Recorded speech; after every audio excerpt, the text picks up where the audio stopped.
Hoje nós começamos uma nova série temática. E a série temática desse mês tem tudo a ver também com o tema desse mês. Eu quero informar e te lembrar que o Salvador já veio. A série temática deste mês é o Salvador. Você pode aplaudir o Senhor pela salvação que Ele nos promete.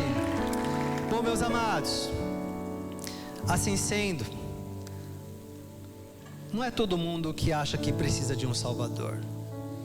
As pessoas normalmente pensam que a sua vida é mais ou menos seguir, trabalhando, produzindo, conquistando algumas coisas. Mas a Bíblia, ela é abundante em dizer que há caminhos ao homem que parecem ser caminhos direito, que são caminhos de vida, parecem, mas o final dele vai ser a morte. Vai dar errado, porque a vida não é sobre acumular coisas. Como que a gente tem vivido? E assim sendo, o profeta Isaías, direcionado pelo Espírito Santo, ele fala e revela que 700 anos antes de Jesus se manifestar e nascer o Filho, nessa época o Pai ainda não havia revelado o Filho à humanidade. Nosso Deus é um Deus triuno, Pai, Filho e Espírito Santo, e o Filho ainda não havia nascido em forma humana. Mas aqui ele faz uma declaração de um atributo de Deus. Isaías capítulo 45 versículo 21 diz assim: porventura não sou eu o Senhor? Pois não há outro Deus senão eu, Deus justo e salvador, não há além de mim. As pessoas podem criar ídolos para si. Elas podem olhar talvez para uma banda e gostar tanto, até se encantarem por ela, e acharem que ela dá as respostas para a sua vida, criar a partir delas um estilo de vida. As pessoas podem se encantarem por pessoas, por patrimônio, por condições, e elas podem dedicar sua vida a isso. Mas uma coisa é certa, elas podem criar ídolos para si mesmas. Às vezes elas mesmas são os seus próprios ídolos. Mas uma coisa é muito certa: nenhum destes ídolos tem a competência para salvar o ser humano. Só o Senhor pode salvar. Como diz aqui, Deus justo e salvador, não há além de mim.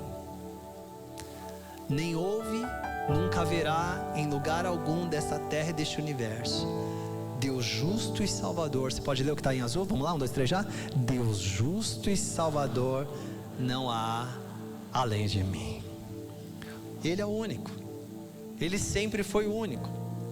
E assim sendo, olha o que a palavra diz sobre as pessoas que encontraram Jesus, que encontraram o Filho que revela o Pai. João 4,42. Os homens que viviam ali naquela cidade, em Samaria, ali na região da Samaria, aquela mulher que Jesus conversou perto do poço, e ela teve uma revelação clara sobre Jesus após a conversa com ele, de que ele era o Messias aguardado, de que ele era o Salvador.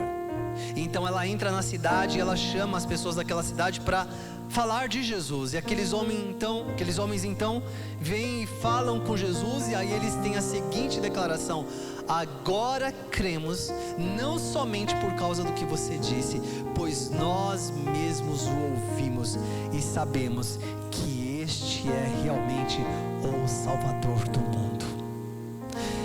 Eu quero desejar que as pessoas que conhecem você também um dia vão dizer: olha, obrigado por tudo que você falou de Jesus para mim. Obrigado pelos inúmeros convites que você me fez para ir para a igreja, para ir para a célula. Obrigado pelas orações, obrigado pelas mensagens que você me enviou. Quero te agradecer por tudo, mas agora eu quero te falar. Antes eu ouvia sobre Jesus através de você, mas agora não somente por causa do que você diz, pois agora eu conheço Jesus, o Salvador da minha vida. Eu desejo que as pessoas da nossa família possam viver essa experiência. Você deseja isso de verdade, amados?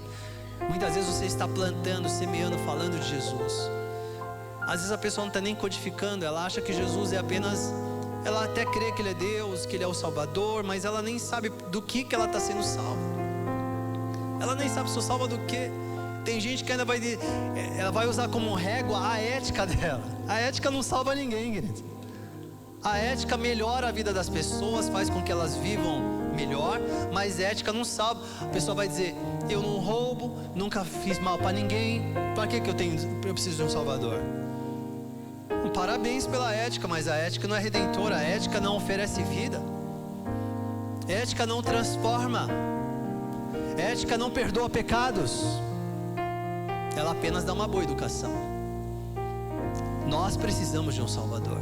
E aqueles homens declararam: olha, pela experiência que nós estamos tendo, ouvindo tudo aqui, nós estamos vendo as evidências, está patente, Ele é o Salvador do mundo. O Salvador do mundo já pisou aqui. João, o apóstolo amado, quando ele escreve sua carta, na primeira carta, capítulo 4, 14, ele declara: e vimos e testificamos. Esse testificamos, ele é profundo. Ele não está dizendo assim: olha, eu acho que Jesus, este homem, o Nazareno, filho de José, de Maria, eu acho que ele é, parece que ele é. Não, nós testificamos por tudo que vimos e ouvimos. Ele é o Salvador. Testificamos que o Pai enviou o seu Filho para Salvador do mundo. Então nós temos o testemunho, temos o relato, não só de João, mas de todos os discípulos, que dias antes estavam fugindo, desencorajados, mas depois de ter uma experiência com a ressurreição de Jesus, todos eles estavam falando sobre Jesus, entregando suas próprias vidas. Quem tem uma experiência com Jesus verdadeira sabe que Ele é o Salvador. Agora tem uma coisa importante para a gente entender bem por que Jesus é o Salvador. Paulo, quando escreve a sua carta aos Gálatas, e esta carta tem o propósito de ajustar e alinhar o ensino correto sobre Jesus. Naquela época tinham alguns judeus que começaram a crer em Jesus, porém eles ainda mantinham práticas da lei. Eles queriam que as pessoas se tornassem, naquela época eles não usavam a palavra cristãos, né? Eles receberam sim depois o nome cristãos na Antioquia, mas não era uma palavra tão difundida como é hoje. Então aqueles judeus convertidos a Jesus, que começaram a crer que Jesus, o Nazareno, era de fato o Messias, eles exigiam das pessoas práticas referentes à lei. E aí Paulo precisa escrever aos Gálatas para corrigir essa visão. E Paulo diz assim: prevendo a escritura que Deus justificaria pela fé. Você pode dizer pela fé os gentios. Quem que eram os gentios? Todo aquele que não era judeu. Paulo já está ensinando: não vai ser pelas obras da lei, vai ser pela fé. Anunciou primeiro as boas novas a Abraão: por meio de você todas as nações, ele dizendo para Abraão lá em Gênesis 12, todas as nações serão abençoadas. Assim os que são da fé são abençoados juntamente com Abraão, homem de fé. Já os que são pela prática da lei estão debaixo da maldição, pois está escrito: maldito todo aquele que não persiste em praticar todas as coisas escritas no livro da lei. Então preste atenção aqui, acompanhe comigo o raciocínio. A obra de salvação é uma mensagem que tem um refino, um rebuscamento que é importante a gente entender. O que é que Paulo está ensinando? Deus se revelou ao mundo, e Ele se revela a partir de uma pessoa com quem Ele faz uma aliança, chamada Abraão. Ele diz: Abraão, vou te dar uma descendência, e essa descendência vai ser a forma mais evidente que eu vou me revelar à humanidade. Deus já tinha se revelado pela criação, pelas suas obras, mas agora eu quero me revelar para a humanidade por meio dos seus filhos, do seu descendente. E quem vai ser o descendente principal de Abraão? Jesus. E através dessa descendência, Abraão, todas as famílias da terra serão abençoadas. A bênção de Abraão, que primeiramente passa pelos seus filhos, os filhos de Abraão. E o que Deus manda para o povo? A lei. Qual que era a função da lei? Todo o rigor da lei, o rigor da lei para os judeus. Aquela lei, ela revelava o nível altíssimo da santidade de Deus. O que Deus está dizendo por meio da lei? Olha, para se relacionar comigo precisa ser perfeito. porque para cumprir toda essa lei precisa ser perfeito. Ali a lei, ela estava evidenciando o rigor da santidade de Deus. A Bíblia diz que os anjos, eles se dirigem a Deus dizendo que Ele é santo, santo, santo. Dizer santo só uma vez para Deus é pouca coisa. É santo, santo, santo, eternamente santo. O seu poder, sua santidade, sua glória. É impossível o ser humano pecador se relacionar com Deus santo, santo, santo. E esta lei que foi dada aos homens por meio do povo judeu, ela diz o seguinte: o rigor é alto. A lei, ela mostra o quanto Deus é santo e o quanto eu, como ser humano, sou incompetente para me relacionar com Deus que é santo, santo, santo. Portanto, se eu quero ser salvo pela lei, eu estou debaixo da maldição da lei também, porque aquilo que eu não cumprir, eu vou ter como sentença na minha vida. Está claro aqui comigo, amém, amados? A lei vem mostrar que Deus é santo. Tinha que ter um padrão. O ser humano, ele precisava entender quem é este Deus que criou todas as coisas, que fez o sol, que fez a lua, que fez os céus, que fez a natureza. Como este Deus é? Qual a característica dele? Qual é o caráter dele? E a lei vem mostrar: Ele é um Deus de rigor, Ele é um Deus de equidade, Ele é um Deus de justiça, Ele é um Deus legislador, Ele é o reto juiz, e Ele espera que aqueles que se relacionem com Ele sejam assim também. Aí eu pergunto para você: seria impossível a gente se relacionar com Deus? Alguém já errou aqui? Alguém já pecou aqui? Só quem já pecou, levanta a mão. Uma notícia para você: está perdido, irmão. A notícia que eu tenho para você, enquanto Jesus não é o Salvador da sua vida, é: você está perdido. A notícia que eu tenho para você, enquanto Jesus não for o Salvador da sua vida, é: você está debaixo da maldição da lei. Aí não estou gostando disso que você falou, pastor. Não tem problema, querido. Não estou aqui para pregar o que você quer, estou aqui para declarar a palavra de Deus e o Evangelho no seu poder. Evangelho só é boa notícia porque tem má notícia. Má notícia é essa: sem Jesus todos nós jamais poderíamos nos relacionar com Deus. E Deus continua sendo bom mesmo assim sendo. Ele continua sendo justo, Ele continua sendo reto, Ele continua sendo Deus. É evidente que diante de Deus ninguém é justificado pela lei. Paulo mesmo já diz isso: pois o justo viverá pela fé. Ou seja, Paulo está dizendo assim: se alguém quiser se relacionar com Deus, vai ter que ser por um outro caminho, porque pela lei está perdido. A lei não é baseada na fé, pelo contrário, quem praticar essas coisas, por ela viverá. Cristo nos redimiu da maldição da lei quando se tornou maldição em nosso lugar, pois está escrito: maldito todo aquele que for pendurado no madeiro. E isso para que em Cristo Jesus a bênção de Abraão chegasse também aos gentios, para que recebêssemos a promessa do Espírito mediante a fé. Em outras palavras, e fazendo uma analogia aqui para uma realidade muito próxima, imagina isso, que para se relacionar com Deus você precisaria fazer 1 milhão de flexões. Alguém se candidata? 1 milhão.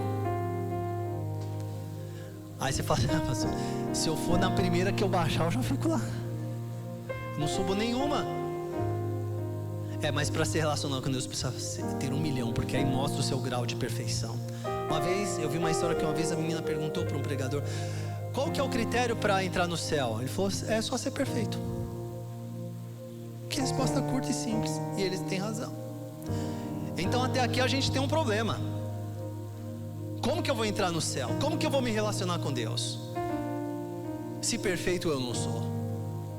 Se eu não consigo fazer são 1 milhão de flexões. Agora imagina que aparece alguém muito competente, fala assim: você não consegue fazer nenhuma?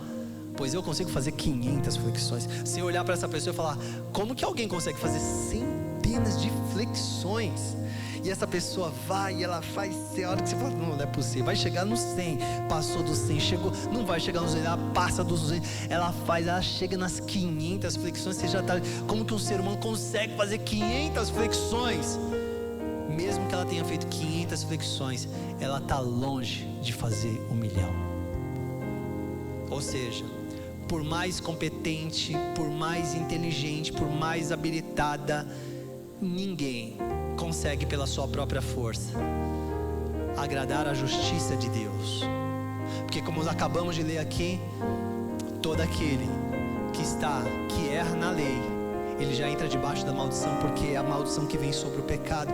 Deus não pode se relacionar com o pecado. Deus é justo, Ele não pode dizer, não, você pecou, mas eu vou fazer de conta que eu não vi. Deus não se relaciona assim, porque nele não há mentira. Ele é verdadeiro, justo e fiel. Então Ele precisa tratar o pecado com rigor máximo. E o rigor máximo é morte para aquele que pecar. Se você não pecar, você não vai morrer. Só que a própria Bíblia diz, todos pecaram. E agora o que a gente faz? Como é que nós resolvemos? A resposta é: eu preciso de alguém que me salve.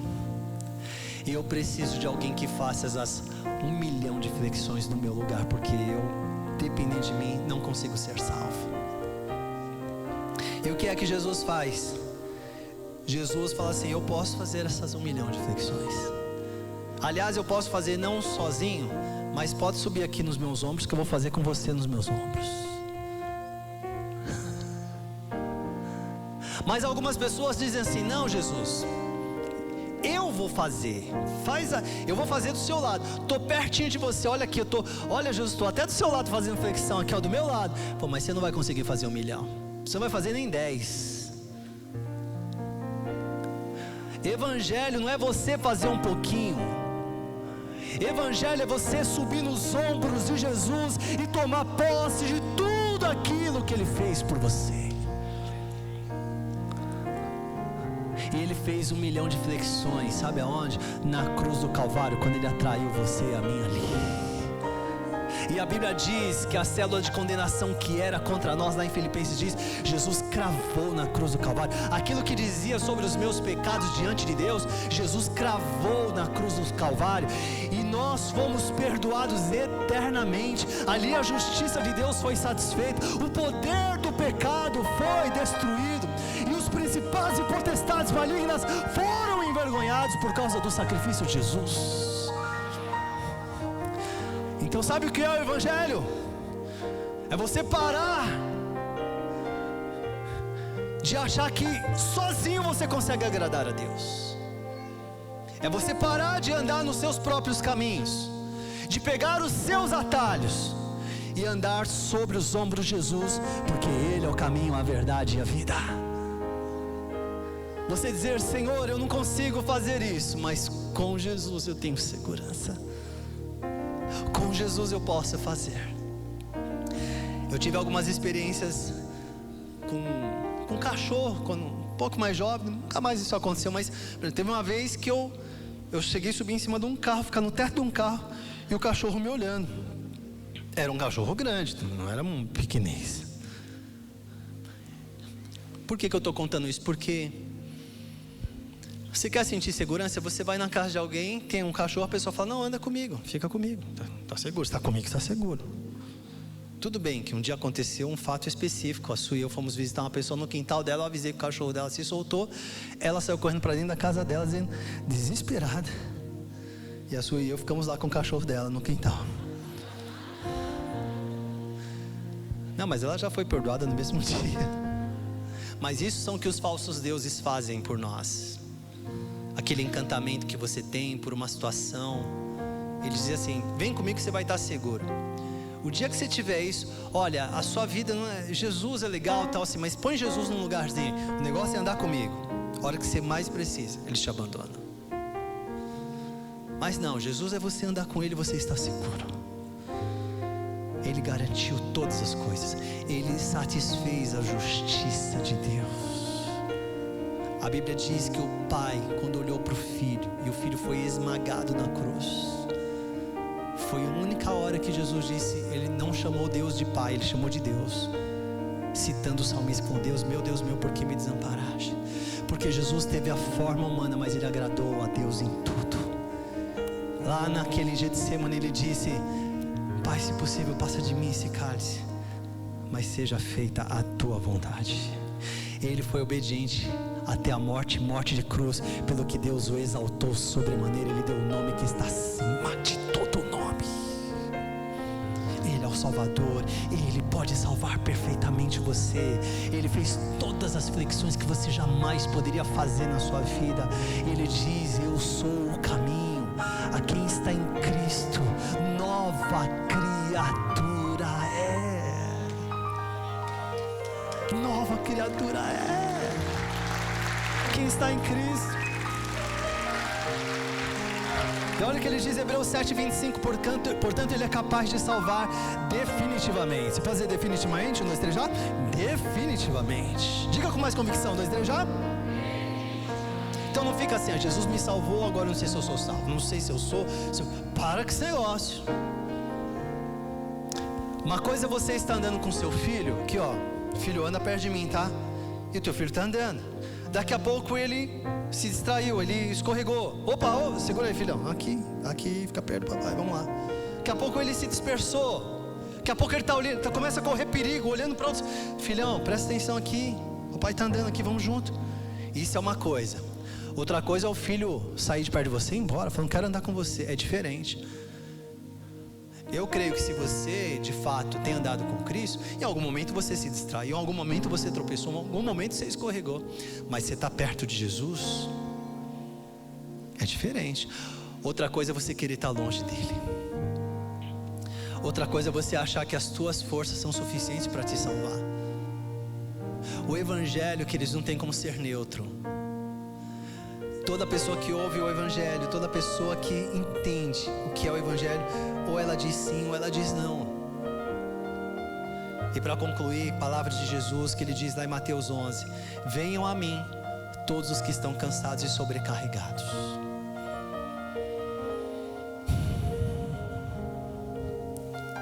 Venham a mim todos os que estão cansados e sobrecarregados, e eu lhes darei descanso. Tomem sobre vocês o meu jugo e aprendam de mim, pois sou manso e humilde de coração, e vocês encontrarão descanso para suas almas. Pois o meu jugo é suave e o meu fardo é leve. O que Jesus está dizendo aqui, ele não está dizendo: se você que não quer ter uma vida pesada, assim, trabalhar bastante, vem comigo que vai ser tranquilinho. Não é isso que ele está dizendo. O que Jesus está dizendo é o seguinte, está aqui nesse próximo slide. Jesus está dizendo que qualquer coisa longe dele é desgastante, e por isso ele convida: venham. É isso que Jesus está dizendo. Qualquer coisa que você tentar fazer sem Jesus vai te cansar. Se você tentar ter bons relacionamentos saudáveis, mas se Jesus não está ali unindo este relacionamento, vai te cansar. Em algum momento isso vai te cansar, vai te sugar. Se Jesus não está nas suas decisões sobre os seus negócios, se Jesus não está no seu casamento, se Jesus não está na forma como você constrói sua vida, no relacionamento com você mesmo, se Jesus não está nisso, o que Jesus está dizendo é o seguinte: você vai se cansar, porque não há vida fora de mim.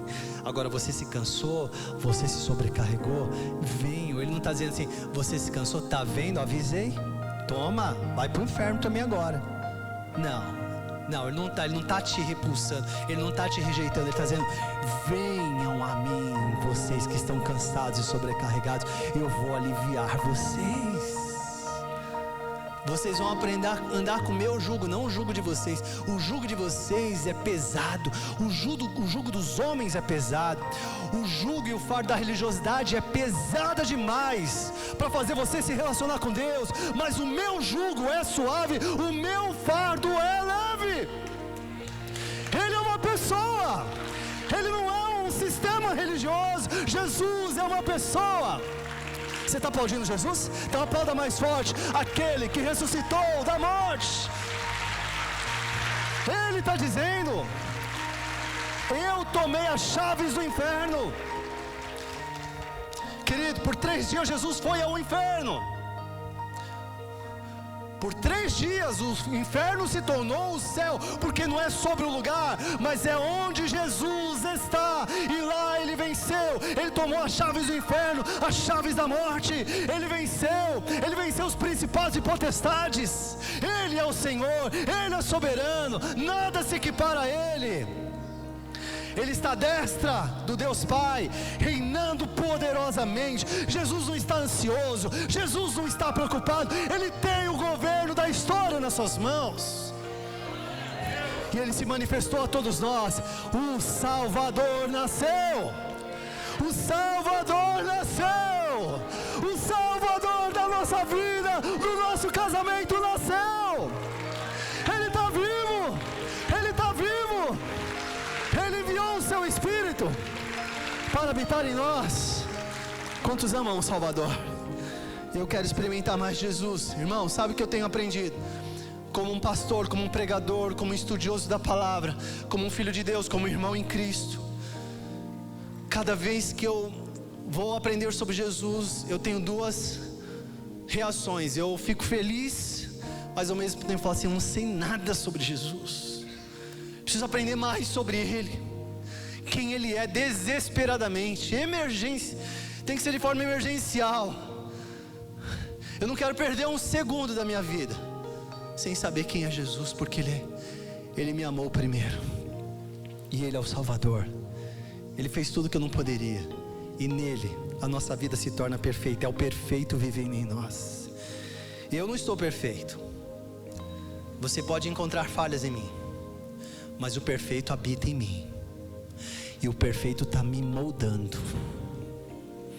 E quando Deus olha para mim, o Pai, Ele não vê mais o Fernando imperfeito, Ele vê o perfeito habitando em mim.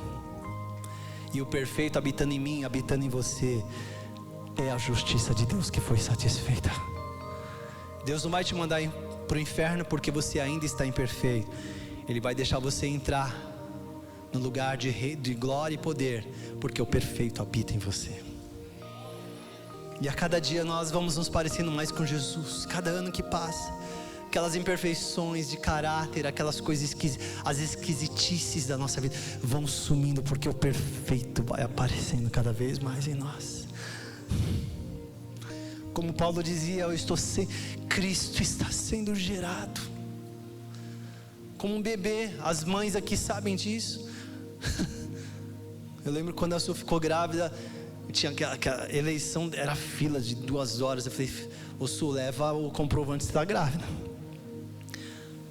porque senão você vai chegar lá, você não tem barriga nenhuma ainda,